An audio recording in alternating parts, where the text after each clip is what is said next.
les conférences du Centre d'histoire de la Résistance et de la Déportation. Historiens, universitaires, spécialistes livrent l'état de leurs recherches en cours.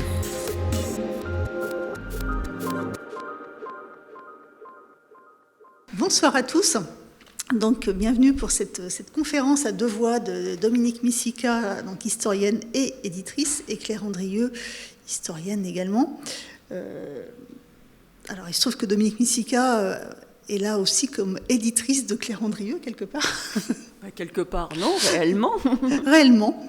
Donc, ce qu'on vous propose, c'est un dialogue autour de leurs deux derniers ouvrages, donc Résistance 1940-1944 et Tombée du ciel, le sort des pilotes abattus en Europe 39-45. Alors, c'est une conférence qu'on avait prévue au mois de mars dans le cadre de notre cycle de conférences sur l'histoire des femmes, et pour des raisons épidémiques, c'est une des trois qu'on a dû décaler. Donc, je vous propose d'écouter nos deux historiennes et puis d'avoir un temps d'échange à l'issue qu'on se permettra surtout de décourter parce qu'elles doivent reprendre leur train pour Paris. Donc il faudra tout finir pour 20h10 dernier carat. Voilà. Bonne soirée et puis on se retrouve d'ici une petite heure. D'accord. Ah, vous nous laissez comme ça partir Non, je suis là. Ah, d'accord. Je sais pas, peut-être en effet commencer par présenter ma voisine Claire Andrieux, que j'ai eu l'honneur et le plaisir de publier. C'est un ouvrage totalement inédit qui comble une lacune, plus qu'une lacune bibliographique, c'est que jusqu'à présent, personne ne s'était attaché à se lancer dans une étude comparée de la manière dont les aviateurs alliés avaient été réceptionnés en France, en Angleterre et en Allemagne.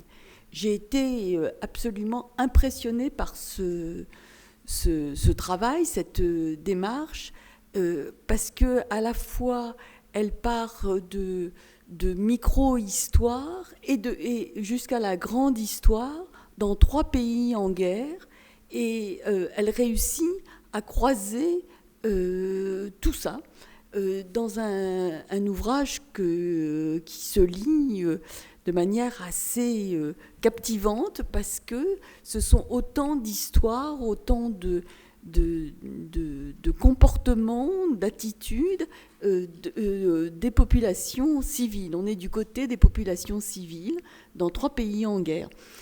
Claire, je vais vous laisser présenter beaucoup mieux que moi votre travail. D'abord, je vais présenter votre travail. Il faut être symétrique. Donc, l'ouvrage de Dominique, qui s'appelle donc Les Résistantes, est, on pourrait dire, vu superficiellement, comme une galerie de portraits.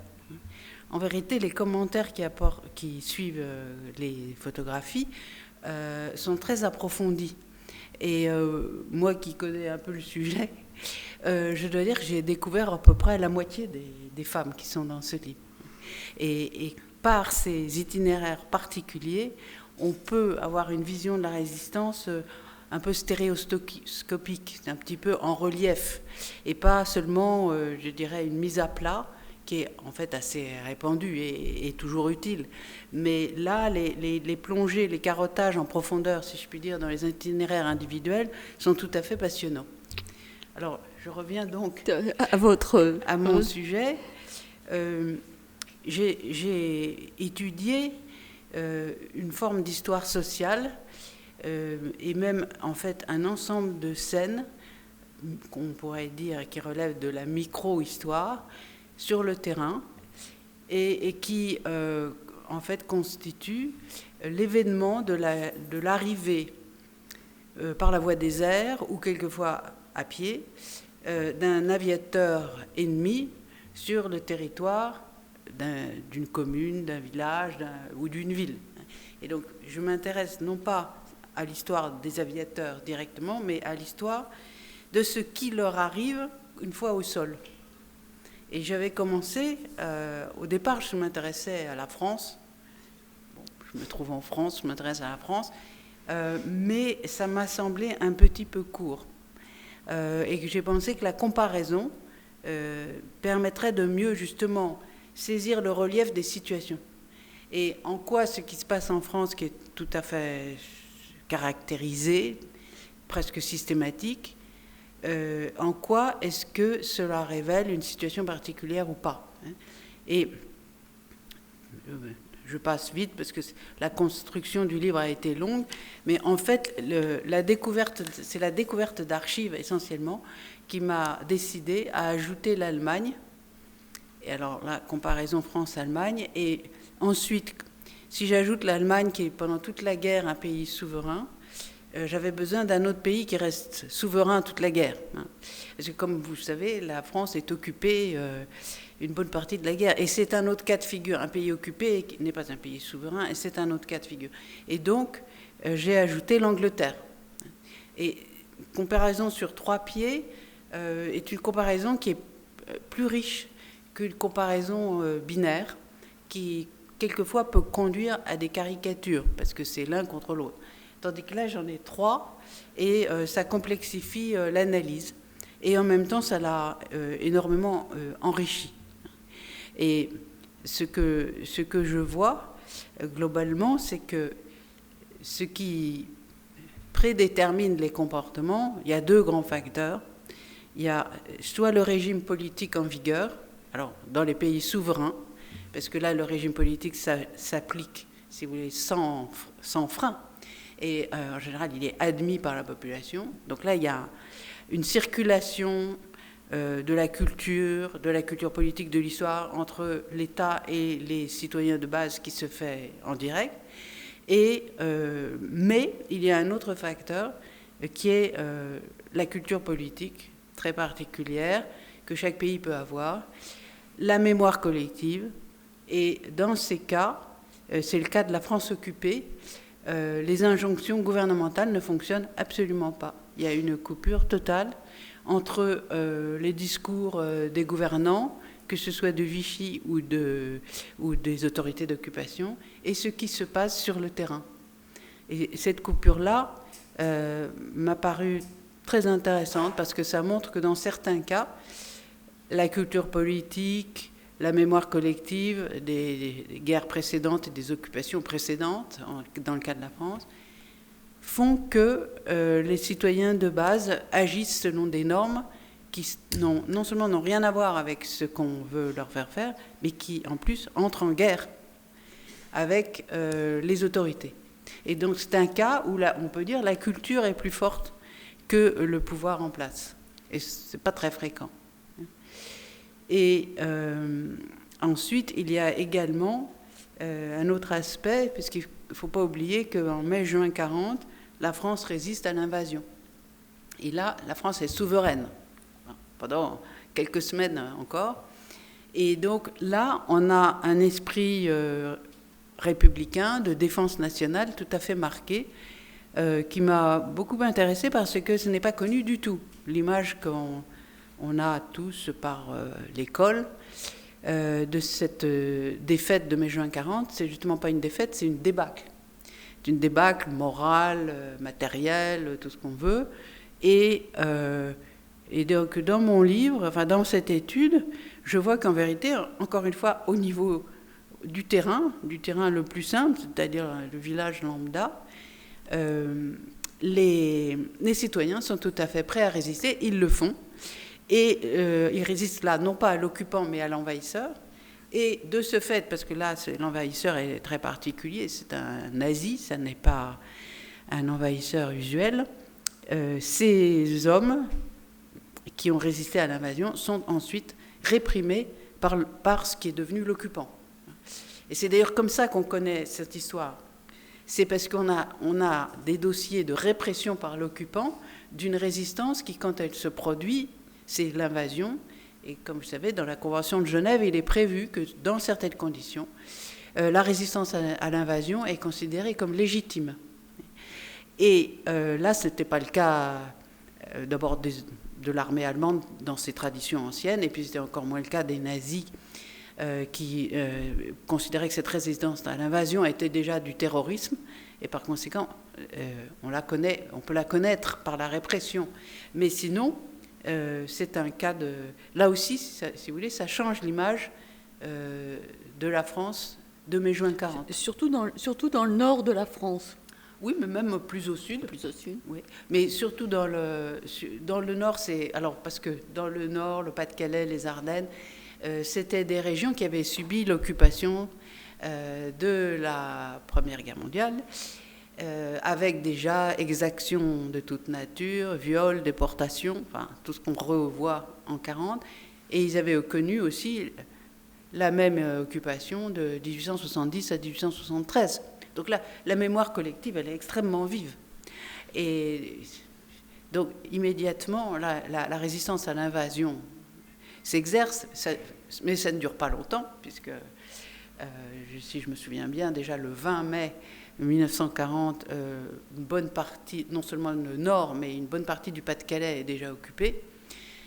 Mais cette résistance-là, elle a été écrasée, et puis engloutie par les événements ultérieurs. Et c'est quand même intéressant de la mettre en lumière. Et alors, je n'ai pas encore précisé exactement ce qui se passe sous l'occupation en France, mais là, c'est on peut dire une résistance immédiate, mais sur les mêmes bases. Hein. C'est la mémoire collective, c'est que fondamentalement, la présence allemande est illégitime. Et comme tombe du ciel ou arrive par la route, alors tombe du ciel des aviateurs alliés, d'abord britanniques, puis alliés, enfin avec américains, et soit des soldats britanniques qui sont restés coincés après Dunkerque, la population spontanément est solidaire. La solidarité n'est pas brisée ni par l'arrivée des Allemands, ni par les discours du gouvernement de Vichy. Et cette solidarité qui se manifeste, alors rien qu'en France, ça dépend comment on compte, mais parce que les aviateurs, les soldats, ils traversent toute la France. Donc à chaque fois, c'est quelqu'un d'autre qui s'occupe d'eux, une autre famille à chaque fois. Ça finit par faire des centaines de milliers de nuitées et de repas. Et tout ça, sachant que cette activité d'hébergement est réprimée, d'après les affiches aussitôt déployées par l'occupant, est réprimée par la mort. Et ensuite, on ajoute la déportation. Et ce n'étaient pas des mots. Et donc, on s'aperçoit que les civils, spontanément, entrent en guerre. C'est-à-dire qu'ils mettent non seulement leur liberté, mais leur vie en jeu avec ces hébergements, qui sont systématiques. Donc là aussi, autre image de la France, qui sont systématiques, et ça peut se montrer de différentes façons. Le plus drôle, si je puis dire, c'est de lire les manuels d'évasion alliés. Parce que les Alliés étaient quand même soucieux de récupérer surtout leurs aviateurs. Les manuels d'évasion, c'est à l'intention des aviateurs, et qui coûtaient très cher. Vous savez, un aviateur, c'est, si je me souviens bien, 10 étudiants pendant 3 ans à Cambridge. Enfin, c'est extrêmement cher. Et donc, les manuels d'évasion, on leur donnait des cours d'évasion avant qu'ils s'envolent. Et on leur disait, pays par pays, attention, là, il y a ci, il y a ça, voilà ce qu'il faut faire. Et en France, on leur disait, depuis 1943, on leur disait, vous serez aidés à 90 ou 99% des cas. C'est-à-dire que vous pouvez toujours demander de l'aide, vous l'aurez. Et donc, d'une certaine façon, avec ces manuels d'évasion, on a toute la physionomie de l'Europe et d'ailleurs aussi de l'Asie. Alors, évidemment, si vous tombez en Asie, votre situation sera difficile. Enfin, c'est euphémisé, évidemment. On ne dit pas qu'on n'a quasiment aucune chance.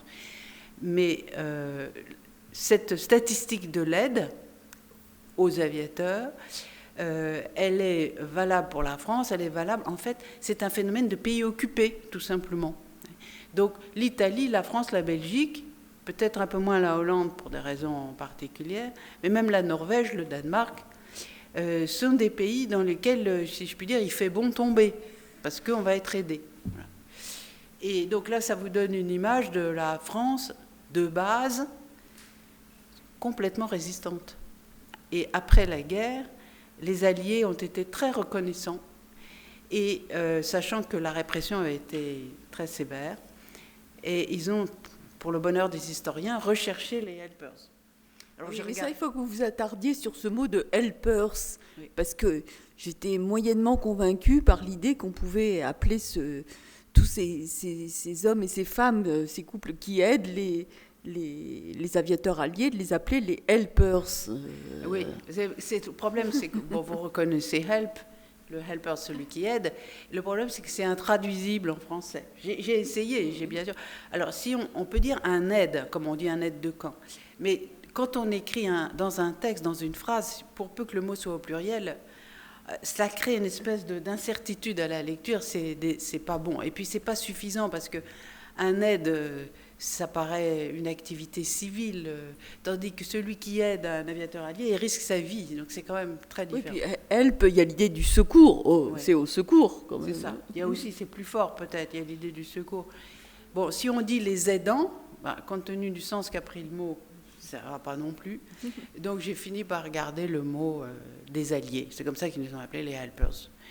Et donc après la guerre, ils ont cherché à reconnaître tous les helpers. Bien sûr, ils n'en ont reconnu finalement qu'une partie, mais ça faisait déjà 34 000 personnes, c'est sur toute la France. Alors évidemment, essentiellement à l'aplomb des trajectoires d'avions. C'est surtout là que les aviateurs tombent en premier lieu. C'est là qu'ils sont d'abord hébergés. Et ensuite, dans l'idéal, ils sont transférés en train à Paris, parce que c'est le carrefour des communications, et ensuite en direction des Pyrénées pour passer en Espagne et rejoindre Londres. Donc, oui, ou en Bretagne, parfois. Et en Bretagne, un peu, oui. En Bretagne, un peu. Mais c'était très difficile de traverser la Manche. Hein. Mais il y a des cas, oui. Il y a un cas qui est célèbre à Plouha, dans les côtes d'Armor, parce que le père de Jane Birkin était l'un des pilotes de ces petites vedettes armées quand même de petits canons, qui arrivaient à faire le trajet Plymouth-Saint-Brieuc. Je ne sais pas si vous voyez sur la carte, c'est en gros, c'est nord-sud. Et d'arriver à récupérer des aviateurs à la barbe des Allemands, dans la baie de Saint-Brieuc, c'était extrêmement calé. Mais là, il a participé à cette action qui a quand même permis à 168 aviateurs et quelques Français pourchassés aussi de regagner Londres. Et donc voilà, donc là, par cette entrée dans la matière, on a une image de la France tout à fait digne de la Grande Vadrouille. Voilà. On a hésité sur la couverture. Oui, on a hésité à mettre une photo de la Grande Vadrouille. Mais bon, d'abord, je suis un peu aussi universitaire, donc il fallait quand même que je fasse sérieux. Et finalement, on a trouvé, mais on est quand même très contents, oui. Parce que ça, c'est une photo authentique. C'est-à-dire que c'est un Anglais, en fait, c'est un Anglais qui tombe dans la région de Londres en novembre 1941, et qui a été donc pris en photo par un Anglais. Donc, c'est plutôt le meilleur des cas de figure, là, c'est de tomber sur son pays tant qu'il est souverain. Et voilà. Et donc, après, la comparaison est très frappante parce qu'on voit que chaque pays a un schéma particulier. Et c'est là qu'on voit que la culture politique, elle est nationale. Ou elle l'était, en tout cas, à l'époque. Et donc, en Allemagne, c'est le seul pays où on a en grand nombre des lynchages d'aviateurs. Et je ne vais pas parler trop longtemps, mais si vous voulez poser des questions... Oui, parce que c'est impressionnant quand même. C'est-à-dire qu'un aviateur allié qui tombe en Allemagne n'a aucune chance d'y réchapper. Il a quand même des chances, ils ne sont pas tous... non, c'est une minorité qui a été lynchée, oui. Mais maltraité. Mais très, très maltraité. Voilà. Et ça, si vous voulez, c'est pas... Même jusqu'en assez tardivement. Ah oui, non, mais jusqu'en mai 1945. Ça n'est pas du tout, comment dire...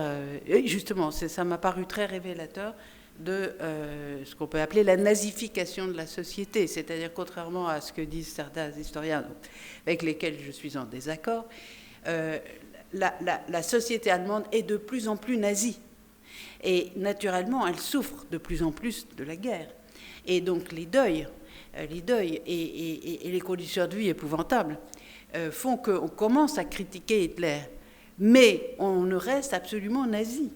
Et d'ailleurs, c'est assez connu de la psychologie collective.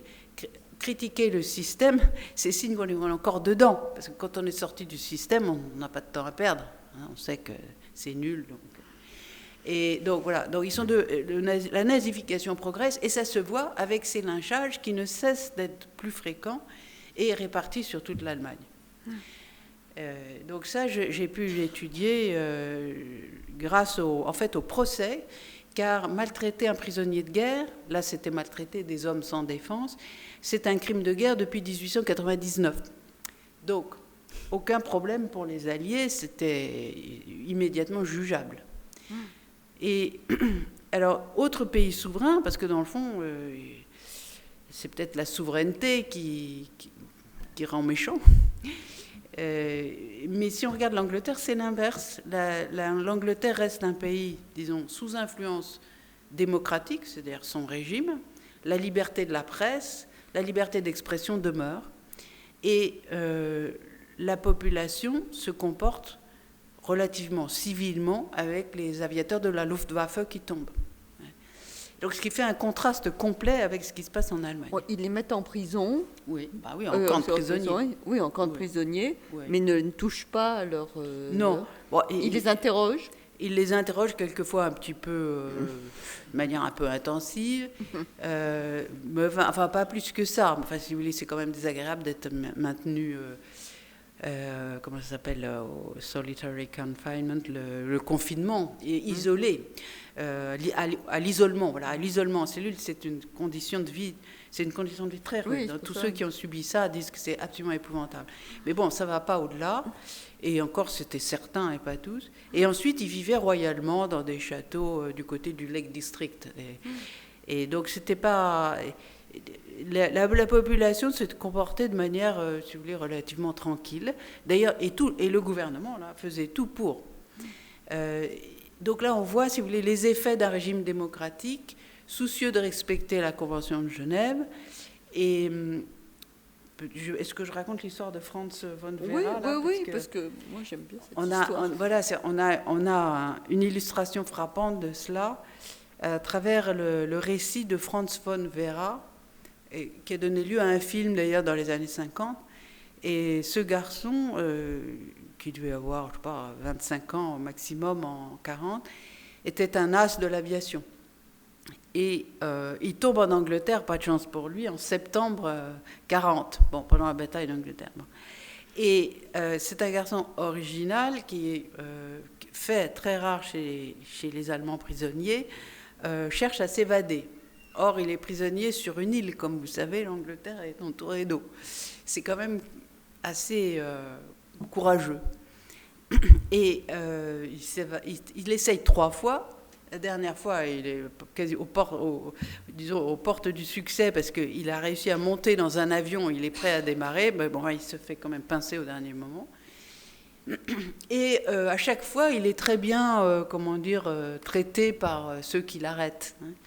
Et il décrit, par la dernière fois, où ce sont donc des aviateurs d'un aéroport anglais qui essayent de le réconforter, parce que lui, évidemment, il est déçu. Et qui lui disent « well done, c'est pas grave, on t'apportera du whisky. » Et donc, voilà. Et en fait, il s'évade. C'est le seul Allemand à s'être évadé. Il s'évade du train qui, au Canada, l'emmène vers un camp de prisonniers, parce que les Anglais évacuaient peu à peu, au fur et à mesure, leurs prisonniers sur le Canada. Il s'évade, et comme c'est avant décembre 41, les États-Unis sont neutres, et donc il peut rejoindre, après tout un périple, l'Allemagne, et là, on lui demande d'écrire ce qui lui est arrivé. Et donc, il commence à raconter, et en fait, on a la censure de son manuscrit. Et je vous donne un exemple, justement cet épisode où les aviateurs de la base le réconfortent, et lui offrent du whisky, etc. Eh bien, c'est rayé, et à la place, on voit un policier juif lui casse les dents. Voilà. Ça indique le niveau, si vous voulez. Et donc, voilà. Et ce garçon, malheureusement, est tué. Et je pense qu'il a un itinéraire bizarre. Il est rétrogradé, il est envoyé dans les gardes-côtes pour un pilote de chasse et un as de l'aviation. C'est une sanction évidente. Et bizarrement, son avion plonge dans la Manche un beau jour. Et donc, malheureusement, on ne saura pas vraiment. Mais ça reste... Voilà. Voilà, ceci pour illustrer que le fait qu'en Angleterre, je dirais, il n'y a rien à raconter. Et en conclusion de l'ouvrage, j'essaie de revenir sur le principe de la comparaison, parce que la comparaison peut mener à des stéréotypes. On compare terme à terme et on se dit, vraiment, là, il y a deux caractères nationaux. Comme on disait autrefois, c'était la psychologie des peuples. Donc, il faut faire attention à ne pas tomber dans ce piège, mais d'un autre côté, on ne peut pas ne pas voir le contraste. Et pour moi, l'intérêt de mon livre, c'est d'avoir un petit peu fait bouger les lignes dans l'historiographie, à la fois de l'Angleterre, qui a évidemment déjà toute une historiographie sur la bataille d'Angleterre et compagnie. Mais d'abord, c'est du côté des civils, c'est vu d'en bas. Oui. Ce n'est pas une histoire institutionnelle, désincarnée, c'est une histoire faite d'hommes, et surtout vue d'en bas, du côté des populations civiles. Oui. C'est ça qui tranche avec la plupart des ouvrages, c'est de partir de ce qui a été vécu. Oui, et c'est ce qui a... c'est l'un des côtés amusants de la recherche, c'est que comme je m'en tiens au terrain, dirait un sociologue, je reste absolument sur le terrain, sauf que je montre comment le terrain est influencé par les institutions. On voit des personnages, on voit des individus qui agissent comme ci, comme ça, et c'est donc je trouve que c'est très frappant de voir l'autonomie. Alors, dans la France occupée, l'autonomie des citoyens.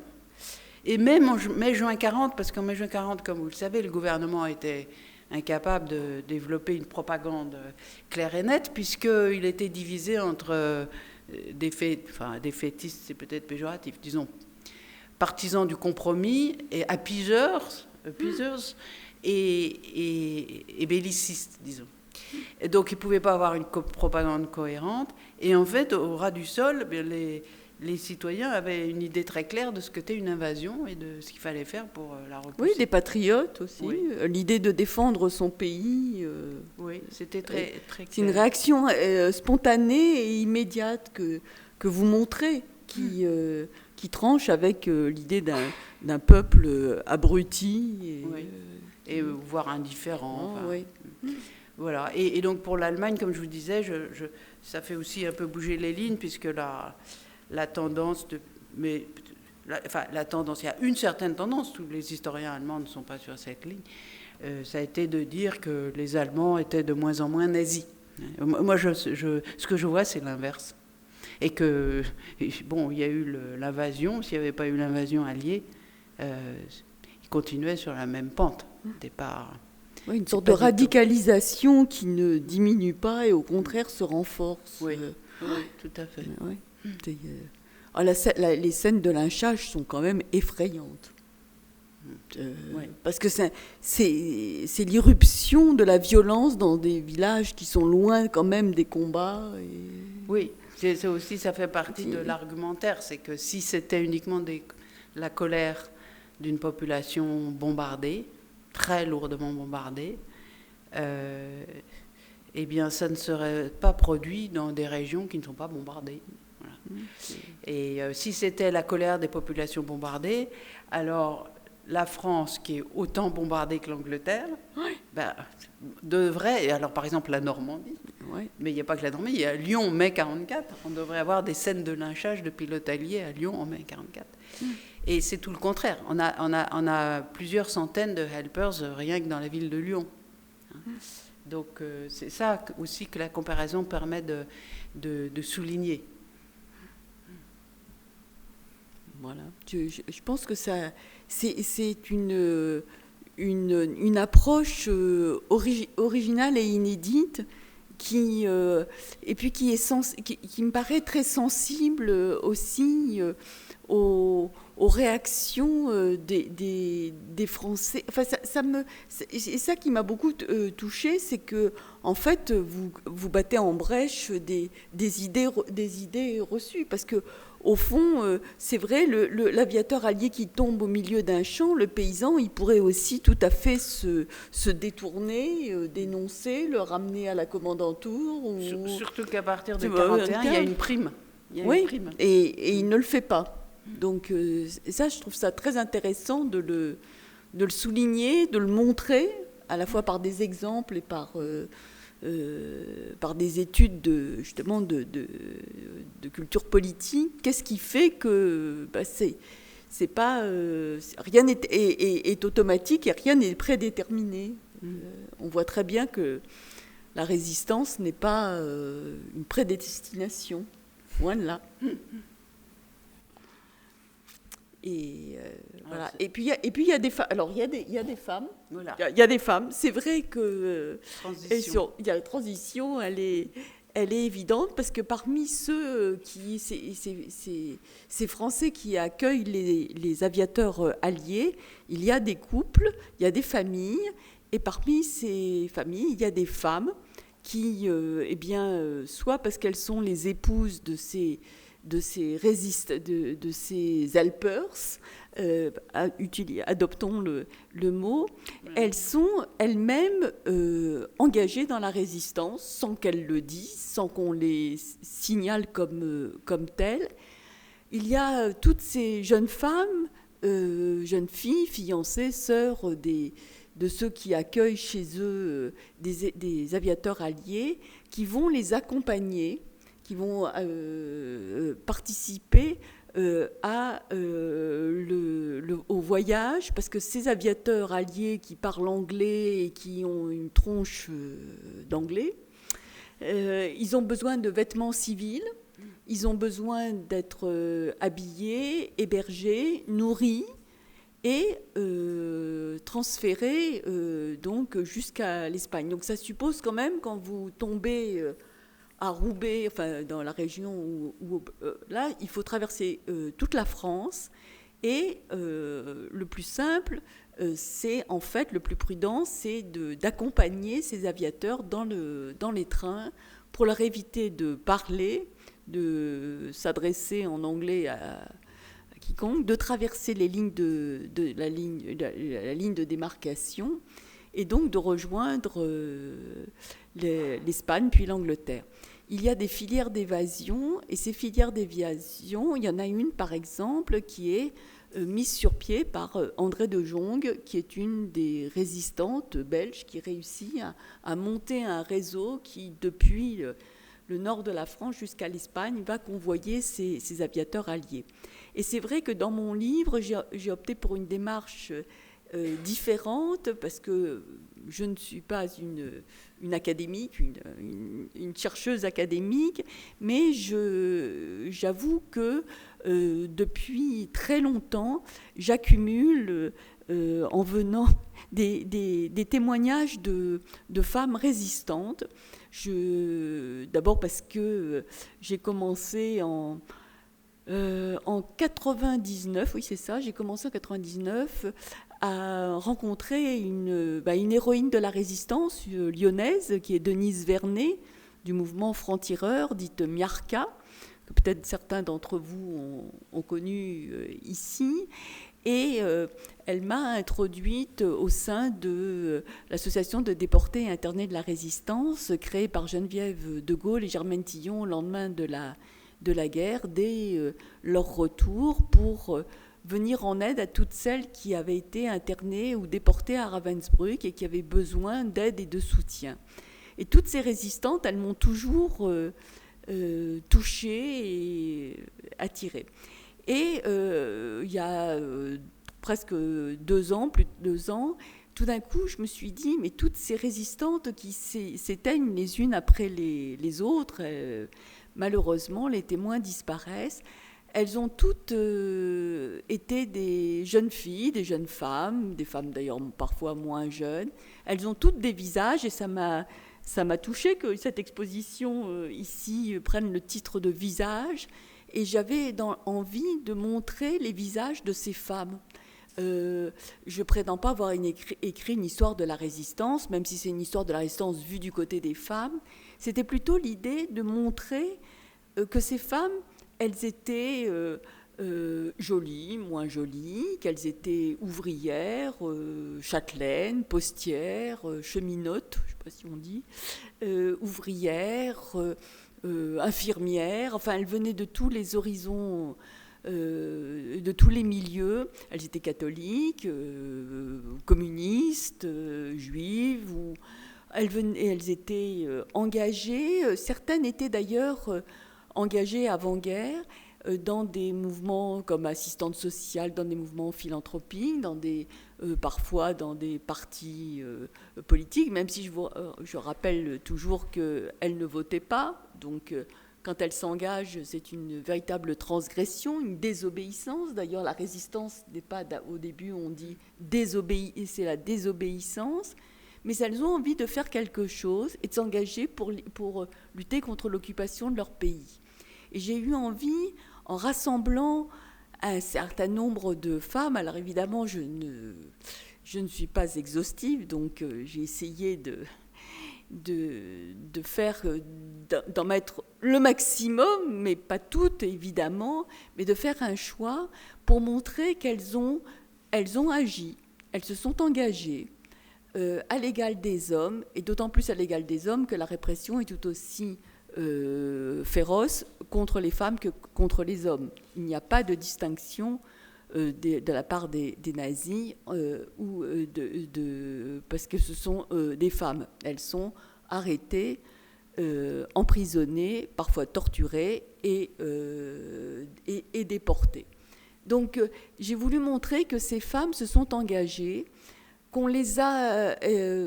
certaines ont été évidemment cantonnées, au fond, spontanément à leur rôle, à leur position dans la société française. Bien sûr, elles ont commencé par être donc des convoyeuses d'aviateurs alliés. Elles ont commencé par être agents de liaison, donner des messages, porter des messages, coder ou taper les télégrammes pour Londres. Elles sont agents de renseignement et l'une d'entre elles est un peu interloquée parce qu'on lui demande d'aller repérer des patrouilles au château de Vincennes et de repérer les tanks et le matériel. Elle est incapable de repérer ce que c'est qu'une mitrailleuse, une mitraillette ou une Jeep, mais elles sont chargées de recueillir des renseignements, de les transmettre à Londres. Elles vont agir aussi quand elles sont par exemple secrétaires de mairie. Elles vont un rôle très important puisqu'elles permettent de fabriquer des faux papiers. Combien de secrétaires de mairie ont fabriqué des faux papiers, faux certificats, faux Ausweis et autres. Elles ont distribué des tracts. Elles ont confectionné des journaux aussi. Il y a les femmes qui sont les ménagères, celles qu'on appelait les ménagères et qui protestent en 1942, qui manifestent dans les rues contre les prix chers et le ravitaillement et qui sont arrêtées elles aussi. Elles sont évidemment, elles vont aussi venir en aide aux réfugiés, aux évadés des stalags et des oflags. Elles vont aider à passer la frontière. Je vous rappelle que Berthier Albrecht, ici, quand son usine, elle est surintendante d'usine au moment de la déclaration de guerre, est repliée à Vierzon, elle va faire passer des évadés dans des cercueils pour les dissimuler. Elle va aussi, je vous rappelle qu'elle est cofondatrice du mouvement Combat avec Henri Freinet, non pas ni sa collaboratrice, ni son assistante, ni son, je ne sais pas trop quoi, ni sa secrétaire. Elle est cofondatrice du mouvement Combat. Elle est la première à créer au sein du mouvement Combat le service social, parce qu'une fois que les prisonniers sont derrière les barreaux, les familles sont sans ressources, il faut leur tenir le moral, il faut leur soutenir le moral, apporter des messages, changer le linge, faire passer des informations, savoir en cas d'évasion, comme Lucie Aubrac, comment faire pour réussir, participer à une évasion de Berthier Albrecht de l'asile du Vinatier. Elles participent aussi au sauvetage des enfants juifs, des familles juives, des convoyeuses qui essaient de passer la frontière en Suisse ou en Espagne. Elles ont les figures de Germaine Ribière ici, la rafle d'Isieux. Elles sont donc tout ça pour dire qu'elles sont très nombreuses à agir avec. Alors souvent on les représente et justement Denise Vernet ne supportait pas que juste on les représente comme des jeunes filles, comme Denise Domnac aussi, simplement comme des jeunes filles qui pouvaient passer tous les contrôles sous prétexte qu'elles étaient jolies, qu'elles faisaient un sourire aux soldats allemands. C'était quand même beaucoup plus périlleux, plus difficile, et puis très rapidement les Allemands ont compris qu'une jeune fille pouvait être tout aussi suspecte qu'une vieille dame, et qu'un landau pouvait aussi bien cacher des armes que des tracts, et qu'il ne s'agissait pas de leur faire croire n'importe quoi. Ces femmes qui ont résisté et dont je raconte les parcours et dont je montre les photos, les témoignages, elles ont aussi, en particulier quand elles ont été arrêtées, emprisonnées, elles ont continué à se battre, à résister, y compris dans les prisons et jusque dans les camps, en confectionnant des journaux, en essayant, en faisant en dessinant, en essayant d'écrire, de faire passer des témoignages pour raconter ce qui se passait.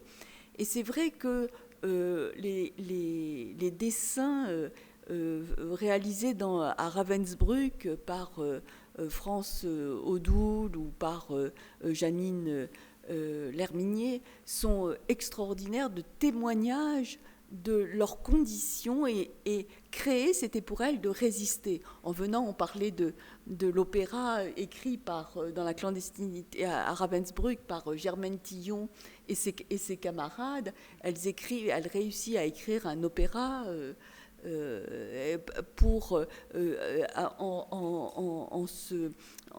en réussissant à trouver du papier, un crayon, en cachant ce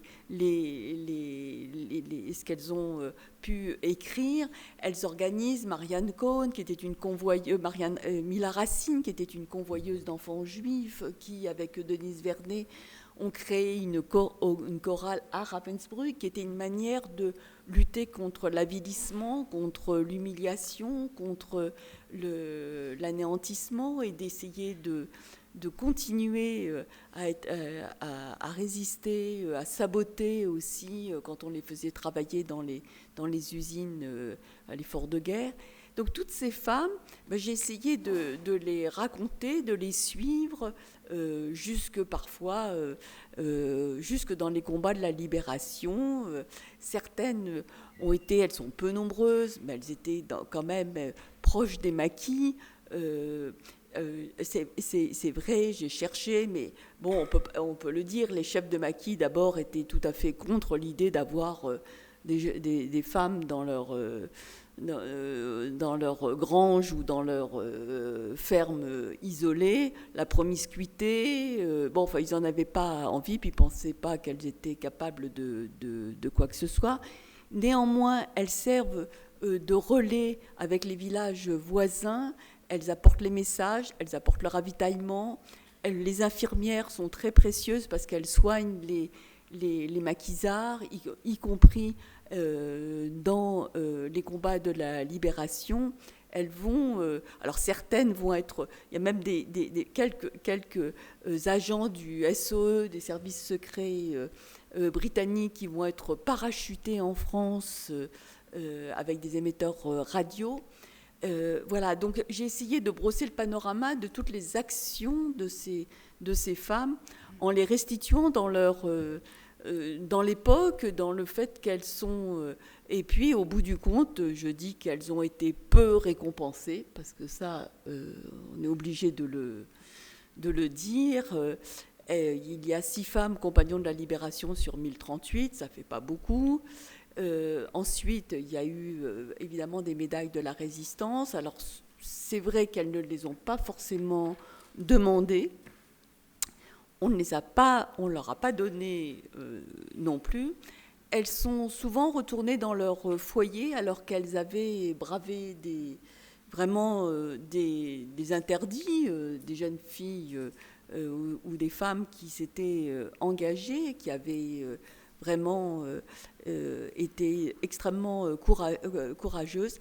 Beaucoup vont rentrer dans leur foyer, vont se marier, et oubliées jusque dans les années. Alors elles vont témoigner, certaines vont témoigner, publier dès leur retour. Elles ne sont pas beaucoup relayées, mais il faudra attendre les années 70-80 pour qu'elles témoignent, qu'elles racontent, qu'elles se confient et qu'on les interroge. Et ici, au CHRD, il y a eu toute une campagne d'enregistrement de témoignages de résistantes. D'hommes et de femmes, oui, d'hommes, parce que les hommes étaient à côté. Mais c'est vrai qu'on a tellement souvent présenté, jusqu'à une date assez récente, les résistantes comme l'épouse, la sœur, la fiancée, la fille de... non, elles ont aussi agi et elles ont agi soit au sein de leur couple, soit d'elles-mêmes, parce qu'il y a parfois aussi des résistantes qui ont entraîné le reste de la famille ou qui ont joué un rôle. Parce que c'est vrai que quand on décore les hommes, justement, les helpers, on décore l'homme. Mais la femme était... Ah, ça dépend. Il y a quand même des femmes qui ont oui. été... Non. Alors là, j'allais poser la question parce que statistiquement, en général, dans les statistiques des reconnaissances de résistants, les femmes tiennent 10-12% des places. Maximum. Là. Et ce pourcentage n'a absolument rien à voir avec les faits. Oui. Ça a à voir avec le fait que les hommes, d'abord, réclament beaucoup plus que les femmes des titres. Ah, ça, c'est un petit trait de société, disons. Et... mais dans le cas des helpers, moi justement j'ai été frappée parce que les Alliés, là les helpers c'est un titre américain ou anglais, hein, c'est pas français. Et les Alliés ont reconnu parmi les helpers 30% de femmes, c'est qui est énorme par rapport. Et 30% de femmes. Et ensuite, on pouvait être non seulement helpers, mais ensuite on pouvait recevoir une décoration. Parce que helpers c'est un titre de reconnaissance, mais une décoration, c'est autre chose. Et donc, c'est un honneur. Et donc, en tout cas pour ce qui est des Britanniques, là j'ai vu les dossiers, la proportion de femmes décorées par le Royaume-Uni, parmi les helpers, elle est de 50%. Ah oui. C'est curieux. En fait, c'est pas curieux, malheureusement. Mais non, c'est ça. Parce que ça veut dire que dans les 30%, on ne reprend que les femmes qui avaient fait des exploits extraordinaires. Alors du coup, quand il s'agit de faire des décorations, évidemment, elles sont plus nombreuses en proportion. Mais ça veut dire que, comme je m'en aperçois tous les jours, parce que depuis que j'ai publié le livre, je reçois des courriers, une bonne partie des helpers, et surtout des femmes, n'ont pas été reconnues du tout. Et or, pour ce qui est de l'activité de helpers, comme Dominique l'a dit, les femmes jouent un rôle absolument crucial parce que c'est elles qui ont le premier contact. Et c'est décisif. Si elles repoussent, l'aviateur augmente fortement ses chances d'être pris. Et pourquoi est-ce que c'est elles qui ont le premier contact ? Parce que l'instruction donnée aux aviateurs, c'était évidemment, si vous avez faim et si vous avez soif, il faut rejoindre une maison. Mais simplement, cette maison, attention, observez-la avant de frapper à la porte et choisissez-la de manière qu'elle soit isolée. Et donc, qui est dans la maison ? C'est la femme et les enfants. Et donc, c'est ces femmes-là qui ont le geste décisif. Je prends ou je ne prends pas. Voilà. Et donc... Surtout que les maris étaient parfois partis... en Allemagne, ou qui étaient morts. Enfin, il y a aussi 90 000 morts. Qui étaient morts au combat, qui étaient prisonniers. Et donc, si vous voulez, l'idée, si on veut se conformer aux faits, la proportion de femmes parmi les helpers, elle devrait être supérieure à la moitié. Parce que de fait, c'est elle. Et c'est absolument essentiel, parce que dans les premières heures, vous comprenez, un parachutiste qui tombe, ça se voit. Les Allemands les suivent des yeux, naturellement. Et ensuite, avec leur mobilette, enfin leur sidecar. Donc, ce sont les premières heures qui sont cruciales. C'est-à-dire le risque d'arrestation est maximal. Et certaines ont été aussi arrêtées et parfois déportées en Allemagne. Oui, ce sont des taux difficiles, enfin je ne sais pas trop ce qu'ils valent, mais parce que la résistance reconnue, donc ce n'est pas la résistance historique.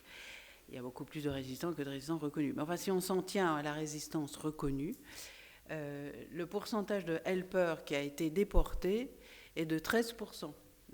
Et ça correspond à peu près au pourcentage qu'on obtient avec la résistance en général. 13%, ça veut dire sur 34 000, ça veut dire un peu plus de 4 000, dont ne reviennent que la moitié. Ça fait un certain nombre de foyers. Et donc là on voit que cette résistance, elle est massive. C'est ce que j'appelle une résistance de masse. C'est de masse, non pas parce que ça concerne 80% des Français, mais à chaque fois qu'il y a une situation qui conduit à choisir, le choix tombe du côté résistant. Et ça, c'est quand même combattre des clichés. Oui, c'est pas très à la mode. Non, non, voilà. Merci.